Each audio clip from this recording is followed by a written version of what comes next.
Act 4 of The Life and Death of King John. Scene 1. A room in a castle. Enter Hubert and executioners. Heat me these irons hot, and look thou stand within the arras. When I strike my foot upon the bosom of the ground, rush forth, and bind the boy which you shall find with me fast to the chair. Be heedful, hence, and watch. I hope your warrant will bear out the deed. Uncleanly scruples, fear not you, look to it. Exeunt executioners. Young lad, come forth, I have to say with you. Enter Arthur. Good morrow, Hubert. Good morrow, little prince. As little prince, having so great a title to be more prince, as may be, you are sad. Indeed, I have been merrier. Mercy on me! Methinks nobody should be sad but I. Yet I remember when I was in France, young gentlemen would be as sad as night, only for wantonness. By my Christendom, so I were out of prison and kept sheep, I should be as merry as the day is long. And so I would be here, but that I doubt. My uncle practises more harm to me. He is afraid of me, and I of him. Is it my fault that I was Geoffrey's son? No, indeed it's not. And I would to heaven I were your son. So you would love me, Hubert. Aside. If I talk to him with his innocent prate, he will awake my mercy which lies dead. Therefore I will be sudden and dispatch. Are you sick, Hubert? You look pale today. In sooth, I would you were a little sick, that I might sit all night and watch with you. I warrant I love you more than you do me. Aside. His words do take possession of my bosom. Read here, young Arthur. Showing a paper. Aside. How now, foolish room? Turning dispiteous torture out of door, I must be brief, lest resolution drop out at mine eyes in tender womanish tears. Can you not read it? Is it not fair writ? Too fairly, Hubert, for so foul effect. Must you with hot irons burn out both mine eyes? Young boy, I must. And will you? And I will. Have you the heart? When your head did but ache, I knit my handkerchief about your brows, the best I had. A princess routed me, and I did never ask it you again. And with my hand at midnight held your head, and like the watchful minutes to the hour, still and anon cheered up the heavy time, saying, What lack you, and where lies your grief, or what good love may I perform for you? Many a poor man's son would have lain still, and ne'er has spoke a loving word to you. But you at your sick service had a prince. Nay, you may think my love was crafty love, and call it cunning. Do, and if you will. If heaven be pleased that you must use me ill, why then you must. Will you put out mine eyes? These eyes that never did nor never shall so much as frown on you? I have sworn to do it, and with hot irons must I burn them out. Ah, none but in this iron age would do it. The iron of itself, though heat red hot, approaching near these eyes, would drink my tears and quench his fiery indignation, even in the matter of mine innocence. Nay, after that, consume away in rust, but for containing fire to harm mine eye. Are you more stubborn hard than hammered iron? And if an angel should have come to me and told me Hubert should put out mine eyes, I would not have believed him. No tongue but Hubert's. Come forth. Stamps. Re-enter executioners with a cord, irons, etc. Do as I bid you do. Oh, save me, Hubert, save me! My eyes are out even with the fierce looks of these bloody men. Give me the iron, I say, and bind him here. Alas, what need you be so boisterous rough? I will not struggle, I will stand stone still. For heaven's sake, Hubert, let me not be bound. Nay, hear me, Hubert. Drive these men away, and I will sit as quiet as a lamb. I will not stir, nor wince, nor speak a word, nor look upon the iron angrily. Thrust but these men away, and I'll forgive you, whatever torment you do put me to. Go, stand within. Let me alone with him. I'm best pleased to be from such a deed. Exeunt executioners. Alas, I then have chid away my friend. He hath a stern look, but a gentle heart. Let him come back, that his compassion may give life to yours. Come, boy, prepare yourself. Is there no remedy? None but to lose your eyes. O heaven, that there were but a mote in yours, a grain, a dust, a gnat, a wandering hair, any annoyance in that precious sense, then, feeling what small things are boisterous there, your vile intent must needs seem horrible. Is this your promise? Go to, hold your tongue. Hubert, the utterance of a brace of tongues must needs want pleading for a pair of eyes. Let me not hold my tongue, let me not, Hubert. Or, Hubert, if you will, cut out my tongue, so I may keep mine eyes. Oh, spare mine eyes, though to no use, but still to look on you. Lo, by my truth, the instrument is cold, and would not harm me. I can heat it, boy. No, in good sooth, the fire is dead with grief, being create for comfort to be used in undeserved extremes. See else yourself, there is no malice in this burning coal. The breath of heaven has blown his spirit out, and strowed repentant ashes on his head. But with my breath I can revive it, boy. And if you do, you will but make it blush and glow with shame of your proceedings, Hubert. Nay, it perchance will sparkle in your eyes, and like a dog that is compelled to fight, snatch at his master that doth tear him on. All things that you should use to do me wrong deny their office. Only you do lack that mercy, which fierce fire and iron extends, creatures of note for mercy-lacking uses. Well, see to live. I will not touch thine eye for all the treasure that thine uncle owes. Yet am I sworn, and I did purpose, boy, with this same very iron, to burn them out. Oh, now you look like Hubert. All this while you were disguised. Peace, no more adieu. Your uncle must not know, but you are dead. I'll fill these dogged spies with false reports, and, pretty child, sleep doubtless and secure, that Hubert, for the wealth of all the world, will not offend thee. O heaven, I thank you, Hubert. Silence, no more. Go closely in with me. Much danger do I undergo for thee. Exeunt. Scene 2. King John's palace. Enter King John, Pembroke, Salisbury, and other lords. Here once again we sit, once again crowned, and looked upon, I hope, with cheerful eyes. This once again, but that your highness pleased, was once superfluous. You were crowned before, and that high royalty was ne'er plucked off. The faiths of men ne'er stained with revolt. Fresh expectation troubled not the land with any longed-for change or better state. Therefore, to be possessed with double pomp, to guard a title that was rich before, to gild refined gold, to paint the lily, to throw a perfume on the violet, to smooth the ice, or add another hue unto the rainbow, or with taper light to seek the beauteous eye of heaven to garnish, is wasteful and ridiculous excess. But that your royal pleasure must be done. This act is as an ancient tale new told, and in the last repeating troublesome, being urged at a time unseasonable. In this the antique and well-noted face of plain old form is much disfigured, and like a shifted wind unto a sail, it makes the course of thoughts to fetch about, startles and frights consideration, makes sound opinion sick and truth suspected, for putting on so new a fashioned robe. When workmen strive to do better than well, they do confound their skill in covetousness, and oftentimes excusing of a fault doth make the fault the worse by the excuse, as patches set upon a little breach discredit more in hiding of the fault than did the fault before it was so patched.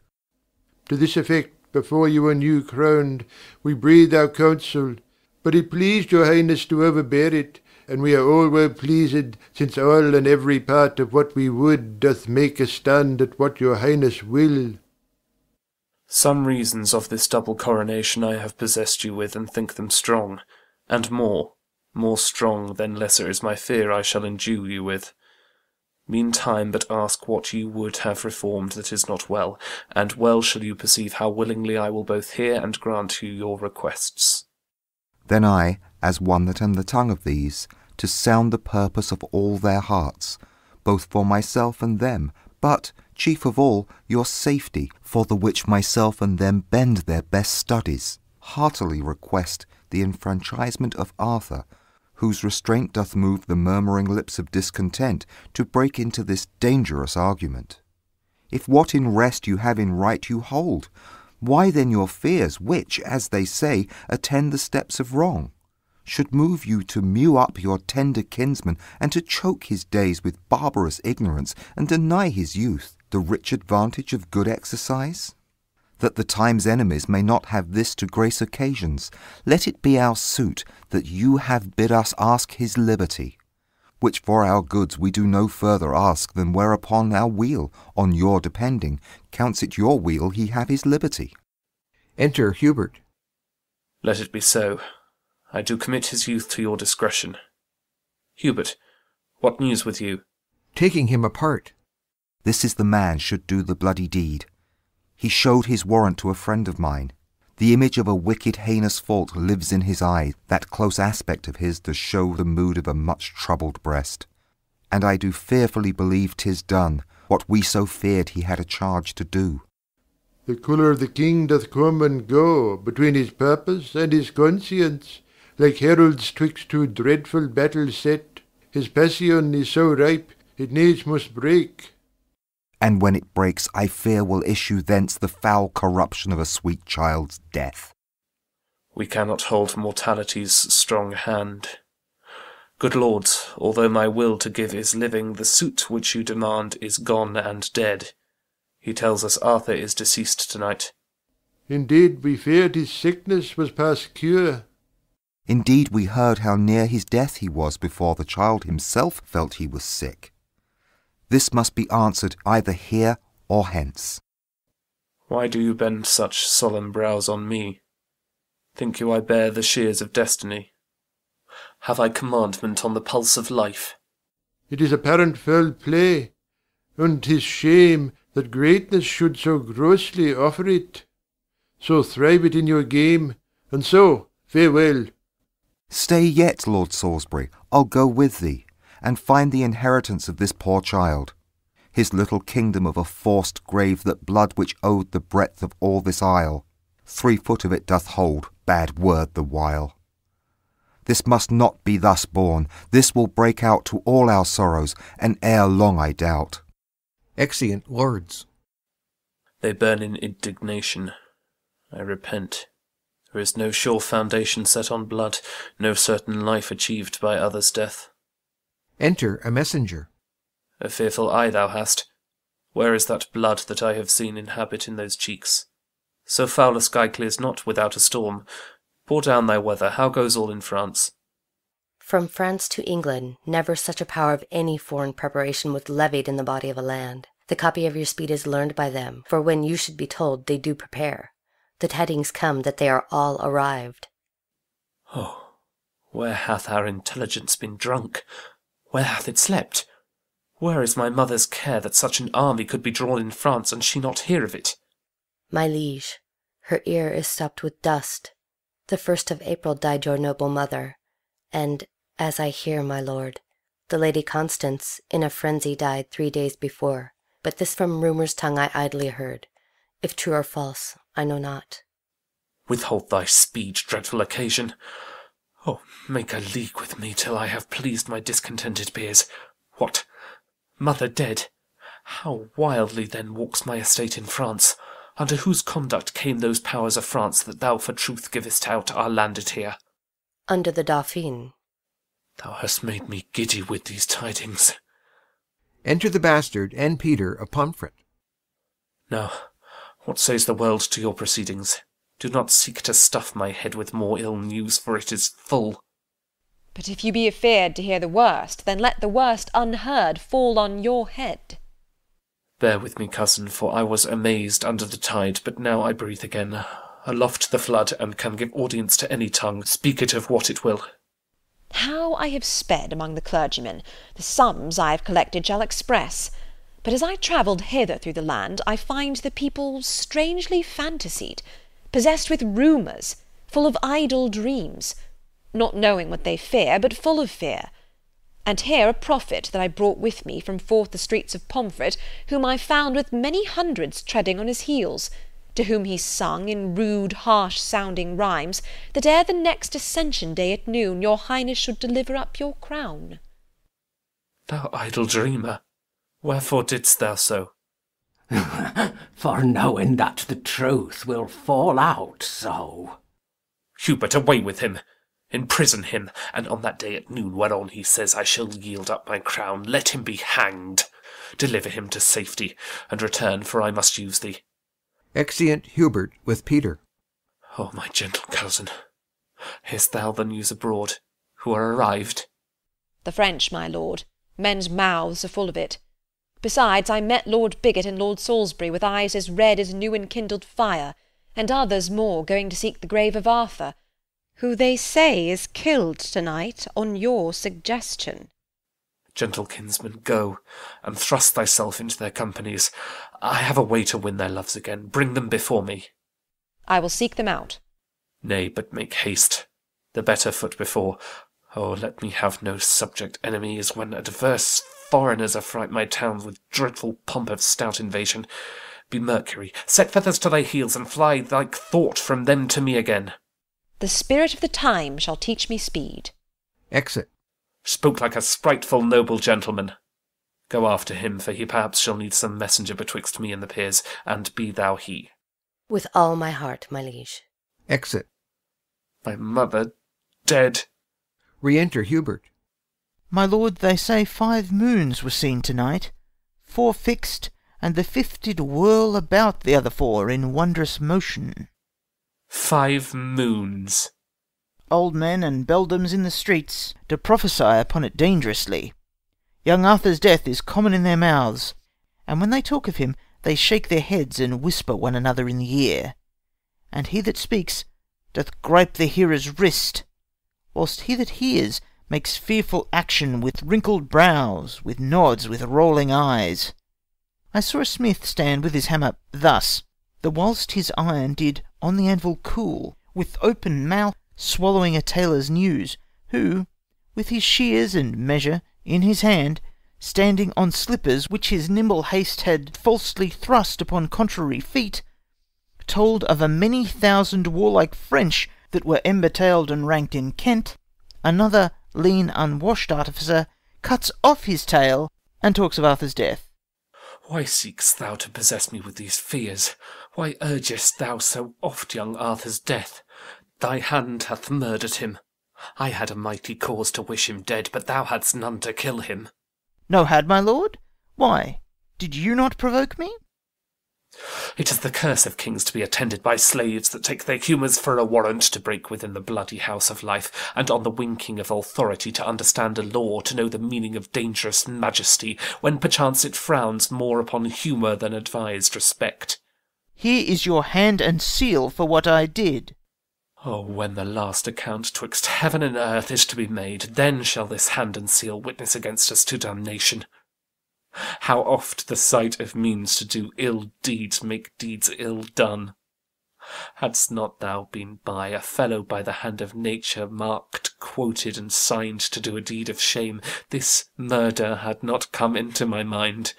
But taking note of thy abhorred aspect, finding thee fit for bloody villainy, apt, liable to be employed in danger, I faintly broke with thee of Arthur's death, and thou, to be endeared to a king, made it no conscience to destroy a prince.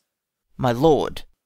Hadst thou but shook thy head, or made a pause when I spake darkly what I purposed, or turned an eye of doubt upon my face, as bid me tell my tale in express words, deep shame had struck me dumb, made me break off, and those thy fears might have wrought fears in me, but thou didst understand me by my signs, and didst in signs again parley with sin. Yea, without stop didst thou let thy heart consent, and consequently thy rude hand to act the deed which both our tongues held vile to name. Out of my sight, and never see me more. My nobles leave me, and my state is braved, even at my gates with ranks of foreign powers, nay, in the body of this fleshy land, this kingdom, this confine of blood and breath. Hostility and civil tumult reigns between my conscience and my cousin's death. Arm you against your other enemies, I'll make peace between your soul and you. Young Arthur is alive. This hand of mine is yet a maiden, and an innocent hand, not painted with the crimson spots of blood. Within this bosom never entered yet the dreadful motion of a murderous thought, and you have slandered nature in my form, which, howsoever rude exteriorly, is yet the cover of a fairer mind than to be butcher of an innocent child. Doth Arthur live? Oh, haste to the peers, throw this report on their incensed rage, and make them tame to their obedience. Forgive the comment that my passion made upon thy feature, for my rage was blind, and foul imaginary eyes of blood presented thee more hideous than thou art. Oh, answer not, but to my closet bring the angry lords with all expedient haste. I conjure thee but slowly, run more fast. Exeunt. Scene 3. Before the castle. Enter Arthur on the walls. The wall is high, and yet will I leap down. Good ground, be pitiful, and hurt me not. There's few or none do know me. If they did, this shipboy's semblance hath disguised me quite. I am afraid, and yet I'll venture it. If I get down and do not break my limbs, I'll find 1,000 shifts to get away. As good to die and go, as die and stay. Leaps down. Oh me! My uncle's spirit is in these stones. Heaven take my soul, and England keep my bones. Dies. Enter Pembroke, Salisbury, and Bigot. Lords, I will meet him at St. Edmundsbury. It is our safety, and we must embrace this gentle offer of the perilous time. Who brought that letter from the cardinal? The Count Melun, a noble lord of France, whose private with me of the Dauphin's love is much more general than these lines import. Tomorrow morning let us meet him then. Or rather then set forward, for 'twill be 2 long days' journey, lords, or ere we meet. Enter the Bastard. Once more to-day well met, distempered lords. The king by me requests your present straight. The king hath dispossessed himself of us. We will not line his thin bestained cloak with our pure honours, nor attend the foot that leaves the print of blood where'er it walks. Return, and tell him so. We know the worst. Whate'er you think, good words, I think, were best. Our griefs, and not our manners, reason now. But there is little reason in your grief, therefore 'twere reason you had manners now. Sir, sir, impatience hath his privilege. 'Tis true, to hurt his master, no man else. This is the prison. What is he lies here? Seeing Arthur. O death made proud with pure and princely beauty, the earth had not a hole to hide this deed. Murder, as hating what himself hath done, doth lay it open to urge on revenge. Or when he doomed this beauty to a grave, found it too precious princely for a grave. Sir Richard, what think you? Have you beheld, or have you read or heard, or could you think, or do you almost think, although you see that you do see? Could thought, without this object, form such another? This is the very top, the height, the crest, or crest unto the crest, of murder's arms. This is the bloodiest shame, the wildest savagery, the vilest stroke, that ever wall-eyed wrath or staring rage presented to the tears of soft remorse. All murders past do stand excused in this, and this, so sole and so unmatchable, shall give a holiness, a purity, to the yet unbegotten sin of times, and prove a deadly bloodshed but a jest, exampled by this heinous spectacle. It is a damned and a bloody work, the graceless action of a heavy hand, if that it be the work of any hand. If that it be the work of any hand, we had a kind of light what would ensue. It is the shameful work of Hubert's hand, the practice and the purpose of the king, from whose obedience I forbid my soul, kneeling before this ruin of sweet life, and breathing to his breathless excellence the incense of a vow, a holy vow, never to taste the pleasures of the world, never to be infected with delight, nor conversant with ease and idleness, till I have set a glory to this hand by giving it the worship of revenge. Our souls religiously confirm thy words. Enter Hubert. Lords, I am hot with haste in seeking you. Arthur doth live. The king has sent for you. Oh, he is old and blushes not at death. Avaunt, thou hateful villain, get thee gone. I am no villain. Must I rub the law? Drawing his sword. Your sword is bright, sir. Put it up again. Not till I sheath it in a murderer's skin. Stand back, Lord Salisbury. Stand back, I say. By heaven, I think my sword's as sharp as yours. I would not have you, lord, forget yourself, nor tempt the danger of my true defence, lest I, by marking of your rage, forget your worth, your greatness and nobility. Out, dunghill! Darest thou brave a nobleman? Not for my life, but yet I dare defend my innocent life against an emperor. Thou art a murderer. Do not prove me so, yet I am none. Whose tongue soever speaks false, not truly speaks. Who speaks not truly, lies. Cut him to pieces. Keep the peace, I say. Stand by, or I shall gall you, Falconbridge. Thou wert better gall the devil, Salisbury. If thou but frown on me, or stir thy foot, or teach thy hasty spleen to do me shame, I'll strike thee dead. Put up thy sword betime, or I'll so maul you and your toasting iron that you shall think the devil is come from hell. What wilt thou do, renowned Falconbridge? Second a villain and a murderer. Lord Bigot, I am none. Who killed this prince? 'Tis not an hour since I left him well. I honoured him, I loved him, and will weep my date of life out for his sweet life's loss. Thrust not those cunning waters of his eyes, for villainy is not without such room, and he, long traded in it, makes it seem like rivers of remorse and innocency. Away with me, all you whose souls abhor the uncleanly savours of a slaughter-house, for I am stifled with this smell of sin. Away toward Bury, to the Dolphin there. There tell the king he may inquire us out. Exeunt lords.